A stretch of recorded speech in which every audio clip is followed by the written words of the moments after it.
hari akantu nshaka kubereka abenshi batazi, uburyo wapositinga sitati kuri WhatsApp ukoresheje voice cyangwa wandika amagambo ukayashyira kuri sitati ya WhatsApp. Ibyo rero ngiye kwereka muri iyi video, yireba paka irangira nawe uzi kubikora neza.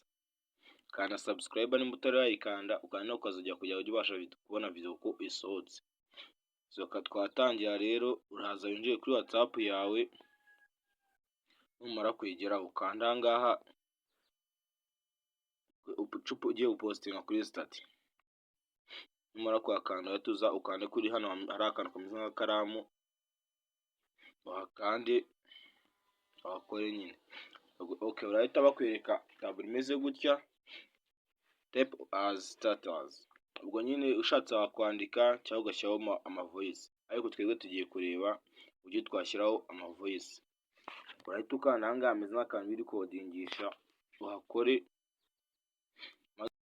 ukavuga nyine message ushaka kugeza kuri abo bantu nyine bawe ugiye gupostinga kuri stati. Uravuga message ushaka kubagezaho iyo ari yo yose, nyine uravuga amagambo yose wavuga atari menshi cyane tu, kuko biterwa akanga nyine ageze ku munota. Ukirekuraho urahita bakwereka bimeze gutya, uhita ushyira ahangaha kohereza, kandi birahita bigenda nyine kuri stati bibe bigezeho, cyangwa ushatse no kubisiba ahita ushyira ahangaha nabwo bikaba bivuyeho. Nyine ni ibingibi nashaka kubereka, ariko mbereke n'ukundi kuntu aho ngiye kwandika kubyohereza nyine ndabikuraho ndabisibaho. Noneho kankwereke uburyo ushaka gushyiraho amajwi nyine, kwandika nyine amagambo, kwandika ashaka gupostinga amagambo wanditse. Ubundi nabwo ni za nzira ubundi wongera gucamo. Twakanda ugahita ujya n'ahangaha kuri kano k'akaramu ugakoraho, ugahita uza ahangaha ukandika amagambo ushaka kwandika yose, ukandika bitewe n'ibyo ushaka kwandika nyine ushaka gushyiraho. Wasoza nawe ugakanda ahangaha wohereza, wamara kuhakanda bukaba bwagiye. Ngiye kwandika nshaka kubyohereza nyine ndabikuramo ndabisibaho, ntabyo nshaka. Noneho nyine ubwo nyine biba byagiye umaze kubyohereza.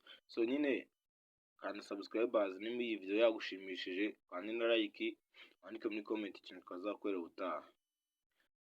Kuko hari akantu nshaka kubereka benshi nabonye bakunda kwibaza kabacanze, ukuntu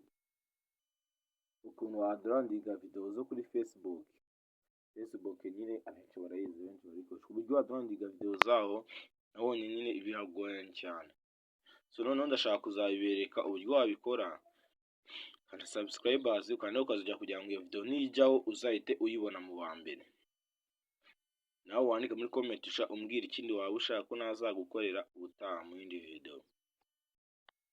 Naho utaha muri iyo video nyine ngiye gukora igiye gusohoka, tuzahahurire kuri iyi channel nyine ya Kibamba TV. Ciao ciao.